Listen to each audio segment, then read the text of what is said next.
తక్కువ బడ్జెట్‌లో విజయవాడకి ఎలా వెళ్ళొచ్చో మీతో అయితే షేర్ చేసుకుంటా నాకు తెలిసినంత వరకు. స్టార్టింగ్ ఇంటి దగ్గర నుంచి రైల్వే స్టేషన్‌కి అయితే బండ్లో వెళ్ళిపోయాం. ఆటో మాట్లాడితే ₹100 తీసుకుంటారని. నెక్స్ట్ రైల్వే స్టేషన్‌కి రాగానే టికెట్ తీసుకున్నాం. మా నలుగురికి కలిపి ₹380 పడింది. పర్ పర్సన్‌కి ఎంతైందో మీరే కౌంట్ చేసుకోండి. ఎలా తీసుకున్నాం అంటే 2 ఫుల్, 2 హాఫ్ తీసుకున్నాం చిన్న పిల్లలు కాబట్టి. ఇప్పుడు మేము వెళ్ళే ట్రైన్ నేమో కాశీ తమిళ్ సంగమం ఎక్స్‌ప్రెస్. ఇది కరెక్ట్‌గా నెల్లూరులో సాయంత్రం 4, 5కి అయితే స్టార్ట్ అవుతుంది. విజయవాడలో 8:00 అంతా దింపుతుంది. అలా మా ప్రయాణం అయితే మొదలైపోయింది. అలా అద్భుతమైన ప్రకాశం బ్యారేజ్ వ్యూ చూసుకుంటూ అయితే విజయవాడ అయితే చేరుకున్నాము. ఈ వ్యూ అయితే చాలా బాగుంటుందండి. నైట్ వ్యూ కూడా లైటింగ్ స్పేస్ చాలా బాగుంది. మార్నింగ్ వ్యూ అయితే ఇంకా అద్భుతంగా ఉంటుంది ఇది. అలా రైల్వే స్టేషన్లో అయితే రీచ్ అయిపోయాము. మేము 5th ప్లాట్ఫామ్ మీదకైతే దిగాం. ఇక్కడ నుంచి ఫస్ట్ ప్లాట్ఫామ్ మీదకి దాని మీద అయితే వెళ్ళాలి బ్రిడ్జ్ మీద. చాలా పెద్ద స్టేషన్ అండి విజయవాడ.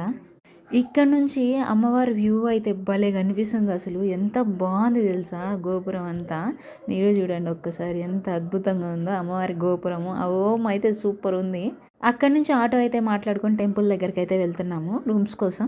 ఆటో వాళ్ళు కొంతమంది ప్రైస్ ఎక్కువగా చెప్తున్నారు, కానీ ఈ ఆటో ఆయన ₹60 అడిగారు. కాస్త ఓపిక్గా ఆటో కోసం అయితే వెయిట్ చేయండి. ఒక్కొక్కరు ఎక్కువ చెప్తున్నారు కదా, కాస్త మనకు తగ్గ బడ్జెట్లో అయితే వస్తారు కదా. దారి పొడుక్కి టెంపుల్ వ్యూ కనిపిస్తానే ఉందండి. అసలు ఎంత బాగుందో తెలుసు నైట్ వ్యూ. చాలా బాగా అనిపించింది అసలు. మేమైతే ఫస్ట్ టైం అమ్మవారు మాలలు వేసుకుంటే వాళ్ళతో పాటు వెళ్ళాము. అప్పుడైతే టెంపుల్ని సరిగ్గా చూడలేకపోయాము ఇంతకుముందు. ఇదైతే సెకండ్ టైం మేము వెళ్ళడం అమ్మవారి దగ్గరికి. ఎప్పుడు వెళ్ళాలన్నా విజయవాడకి మాకు నైటే కుదురుతుంది. మార్నింగ్ టైమ్స్ అసలు చూడలేకపోతున్నాం టెంపుల్ని. అలా ఆటో అయినా టెంపుల్ దగ్గర అయితే దింపేశారు మమ్మల్ని.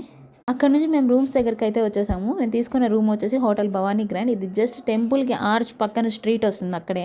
ఇక్కడ బోల్డ్ అని రూమ్స్ అయితే చూసాము. మల్లేశ్వరి రూమ్స్ అని చాలా దగ్గరలో ఉన్నాయి. అవి అయితే అసలు నచ్చలేదు నాకు. ఇదైతే ప్రైస్ 1500 చెప్పారు. 200 డిస్కౌంట్ అని 1300కి ఇస్తా ఉన్నారు. మేము ఎర్లీ మార్నింగ్ వెళ్ళిపోతామంటే 1100కి ఫైనల్ చేసుకున్నారు. అలానే ఇంటికాడ నుంచి తెచ్చిన ఫుడ్ అయితే తినేసి దర్శనానికి అయితే వెళ్ళాము. Continuation next video.